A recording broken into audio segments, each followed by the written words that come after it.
빅데이터로 인터넷에서 화제가 되고 있는 이슈 살펴보는 시간입니다. 이슈이수다. 김덕진 IT 커뮤니케이션 연구소 소장 스튜디오에 나와 계십니다. 안녕하세요. 네, 안녕하세요. 반갑습니다. 김덕진입니다. 네, 한 주간의 이슈 어떤 게 뽑혔을지 궁금한데요. 네, 일단은 이번 주에 빅데이터가 뽑은 1위 분야는 경제 분야고요. 예. 키워드는 의장입니다. 그러니까 카카오 창업자인 김범수 전 이사의 네. 의장에 대한 이야기인데요. 24일 카카오의 SM엔터테인먼트 주식 시세 조정 의혹과 관련돼서 15시간 40분에 달하는 금융감독원 조사를 받았습니다. 금감원 특사경이 대기업 총수급을 공개 소환한 것은 이례적인데 네. 김 전 이장이 이날 장시간 조사를 마치고 나오면서 성실히 조사에 임했다라고 말했습니다. 또 뭐 카카오 주가 급락에 대한 입장 등에 대해서는 별다른 답변을 하지 않고 여의도 금감원 청사를 빠져나갔는데요.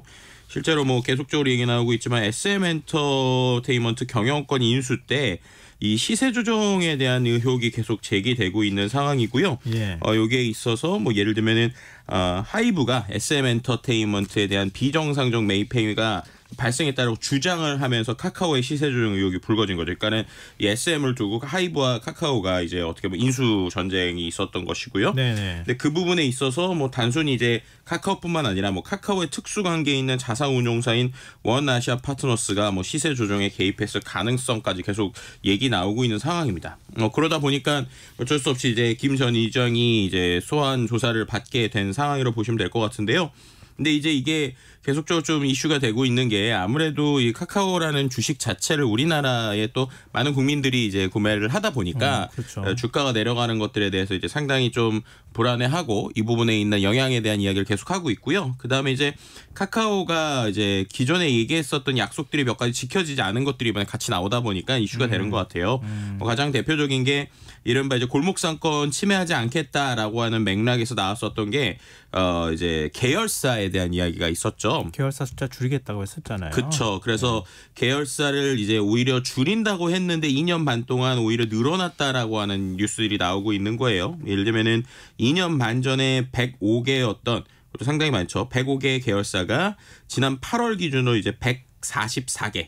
오히려 이제 늘어났다라는 이야기입니다. 그래서 네. 이런 부분이 있고 이제 그것에 대해서 뭐 김범수 창업자가 이제 뭐 연말까지 30개에서 40개의 계열사가 줄어들 것이다라고 밝혔지만 반대로 이게 뭐 오히려 늘어난 뭐 이런 상황들 때문에 계속 좀 이슈가 되고 있고요.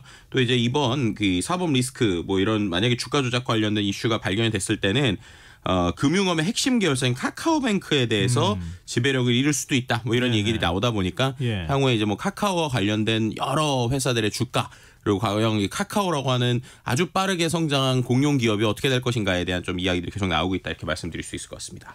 우리 카카오 모임 통장 이런 거 진짜 많잖아요. 그렇죠. 몇 개나 되고 막 그러는데 그거 없애야 되나? 그런 건 아닌 거죠? 네, 그런 건 아니고 이제 어떻게 보면 자칫 잘못하면 카카오가 없는 카카오뱅크가 될 수 있다 뭐 이런 얘기가 나오고 있는 것이죠. 매각 명령을 내리거나. 네, 아니면은 이제 지분 구조에 있어서 어떻게 보면은 이름은 카카오뱅크인데 거의 뭐 손을 떼는 뭐 이런 형태가 되지 않을까 이런 얘기 나오고 있습니다.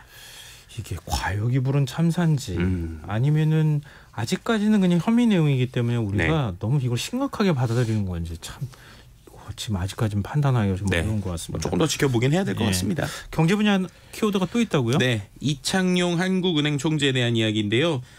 지난 23일이죠. 한국은행 국정감사와 관련된 이야기가 나오는 겁니다. 그러니까 결국에는 지금 경제 뇌관처럼 불어나고 있는 가계부채가 이게 과연 어떤 정부 탓이냐 뭐 이런 식의 이야기들도 나오고요. 또 이게 어떤 정부의 정책 문제냐 아니면 정말로 지금 경기가 안 좋은 거냐에 대한 뭐 여러 가지 이제 어떻게 보면은 국정감사에 대한 이야기가 나왔다고 보시면 될 것 같습니다. 어쨌든 이 상황에서 한국은행 총재 이창용 총재는 결국에는 지금 현재 상황은 어떻게 보면은 확실히 좀 경제가 안 좋다. 침체기다라고 이제 얘기를 했고요. 네. 뭐 예를 들면 경제 성장률 전망치 1.4%를 두고도 계속 얘기가 나오고 있는 상황에서 뭐 이제 국제 신용평가사 피치사가 한국의 올해 성장률이 1%다라고 전망한 것에 대해서는 그럴 가능성은 제로다. 그러니까 그거보다 오를 수 있다. 뭐 이런 식의 좀 얘기가 나오고 있는 상황이라고 보시면 될 것 같습니다. 또 이제 한국은행에서 이제 한국은행 일시 차입금 제도와 관련돼서 국회에서 이제 한도를 결정해달라 뭐 이런 식의 얘기가 나온 건데요. 이게 뭐냐면 정부가 한국은행으로부터 일시 대출한 지금 누적 금액이 113조 6천억 정도라고 해요. 그래서 네. 거기에 대해서 뭐 이거 거의 뭐 마이너스 통장 아니냐 뭐 이런 얘기들이 나오다 보니까 차라리 이제 그 한국은행 총재에서는 국회에서 그러면 우리가 정부에 빌려줄 수 있는 한도를 정해달라 뭐 이런 식의 계속 이슈들이 지금 나오고 있는 상황이다 이렇게 말씀드릴 수 있을 것 같습니다. 근데 뭐 올해하고 내년 양쪽 다 2년 연속으로 지금 1%대 성장할 것이다. 뭐 이런 암울한 전망도 나오고 있는 상황이고. 그렇죠. 잠재 성장률이 지금 1%대로 떨어졌다고 하는 이 사실 이건 심각하게 받아들여야 되잖아요. 그렇죠. 지금 뭐 예를 들면 말씀하신 것처럼 지금 우리의 성장 동력이 무엇인가라고 할 때 그런 게 꾸준히 지금 보이지 않는 상황이니까 사실 좀 심각하게 받아들여야 되는 부분은 분명히 있는 것 같습니다. 한국은행 총재는 가급적 대중한테 얼굴을 안 드러내는 게 좋은 것 같아요. 좋은 소식으로는 모습이 잘 안 나와요. 그러니까요. 자, 2위 주자는 어떤 겁니까? 네, 2위 주자는 스포츠 분야고요. 일단 야구 카테고리의 준 플레이오프라는 키워드입니다.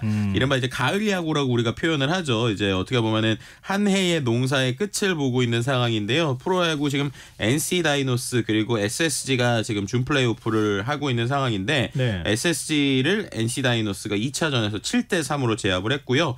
그래서 이제 남은 3경기에서 1승을 보태게 되면 플레이오프 진출해서 정규리그 2위 KT 위즈와 맞붙게 된다고 합니다.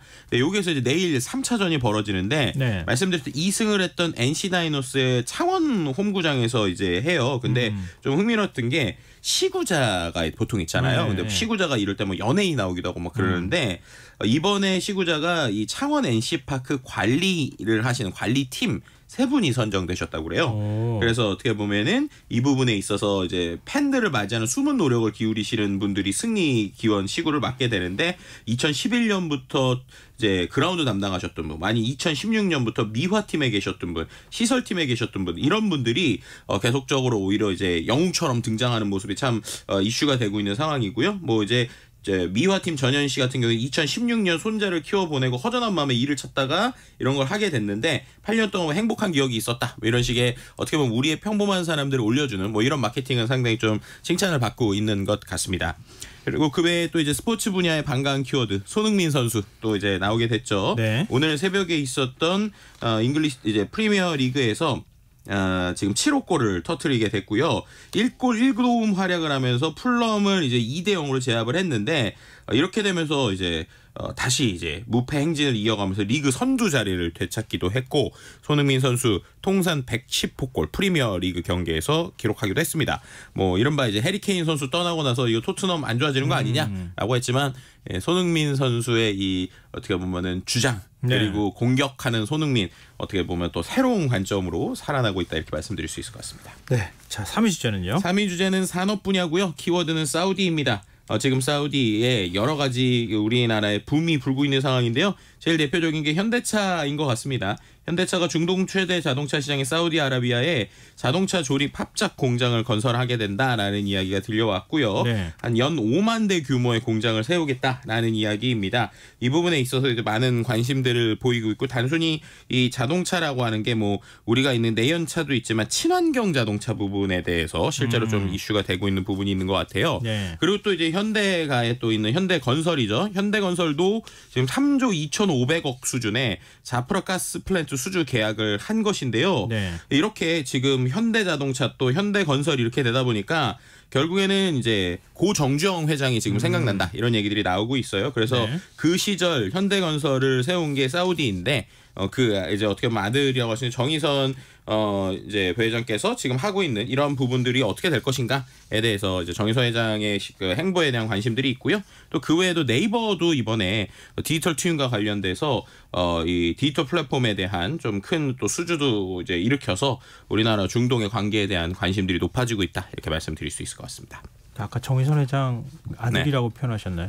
손자죠. 죄송합니다. 네. 네. 사우디는요 네. 경찰차가 진짜 좋더라고요. 한 대 차가 경찰차로 들어가면 좋겠다 싶은데 거기 뭐 몇 억짜리 차를 막 경찰차로 쓰더라고요.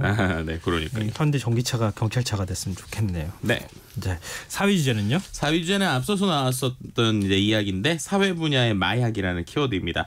정말 심각한 키워드인 것 같고요. 뭐 이성균 씨부터 시작해서 방송인들이 연루되고 있는 이야기들이 좀 나오고 있는 게 좀 걱정이 되고 있고, 네. 그다음 대학부 분야에서 자꾸 이렇게 뭐 액상 대마와 관련된 광고 전단지가 돌고 있어서 이게 이제 상당히 이슈가 되고 있는 상황입니다.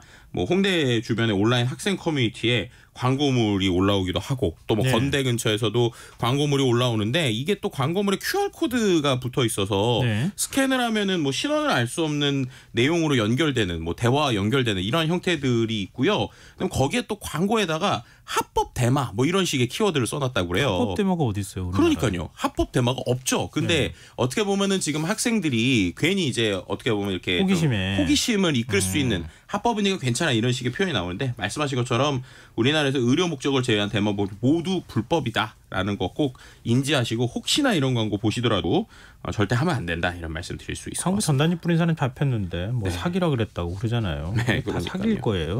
그러니까 괜히 호기심 가져가지고 나중에 또 피해 입지 않도록 주의해야겠습니다. 네. 마지막 5위 주로 가볼까요? 네, 5위 분야는 생활 분야인데요. 키워드가 조금 이렇게 조금 그렇습니다. 뭐냐면 1조 8천억 원 소변이라는 키워드입니다.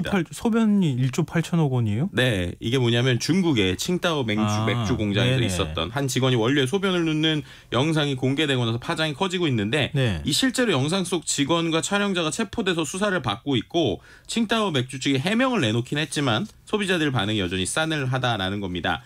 이거에 대해서 이제 칭따오 본사에서 문제의 영상 속 남성이 외주 하역업체 직원이고 방류 추정 장소도 공장 내가 아니라 운송 차량이다. 그래서 이게 이제 큰 영향이 없다. 그리고 이제 메가는 운송 차량에서 파이프라인을 통해서 저장 탱커로 보내지기 때문에 네. 쌓여있는 메가 위에 소변을 보는 것 자체가 불가능하다라고 설명을 했어요. 그리고 이제 영상 속 남성과 촬영자를 중국 공안이 체포해서 뭐 동기 등 수사 중이라고 전달했는데요. 그럼에도 불구하고 이 칭따오 맥주의 이미지 손상, 판매 감소가 불가피해 보입니다. 중국 소셜미디어에서는 중국 돈 뭐 100억 위안 그러니까 우리 돈 1조 8천억 원짜리 소변이다라고 하는 비난글이 쏟아지고 있는 상황이고요.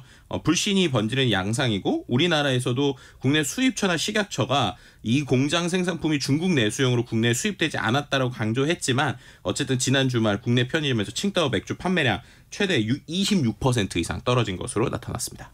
아 근데 그 위생을 어떻게 검사해요? 검사할 방법이 제가 볼 때는 없을 것 같아서. 네, 그러니까 결국엔 네. 이게 참 브랜드 이미지라는 게 그만큼 민감하고 먹는 것들에 대해서 사람들이 그만큼 예민해졌다라고도 표현할 수 있을 것 같습니다. 그러니까 맥주를 뭐 검사한다고 확인할 수 있는 건 아니니까. 그러니까요. 뭐 칭따오 많은 분들이 좋아하시는데 중국 쪽에서 하여튼 철저하게 네. 제품 생산 라인이나 이런 거를 좀 점검하고 관리하는 거 관심을 가져야 될 것 같습니다. 네. 이슈 수다 김덕진 IT 커뮤니케이션 소장과 함께했습니다. 고맙습니다. 네, 감사합니다. 김수관의 시사일 1부 순서 여기서 마무리하겠습니다. 전 11시 정각 2부에 다시 찾아오겠습니다.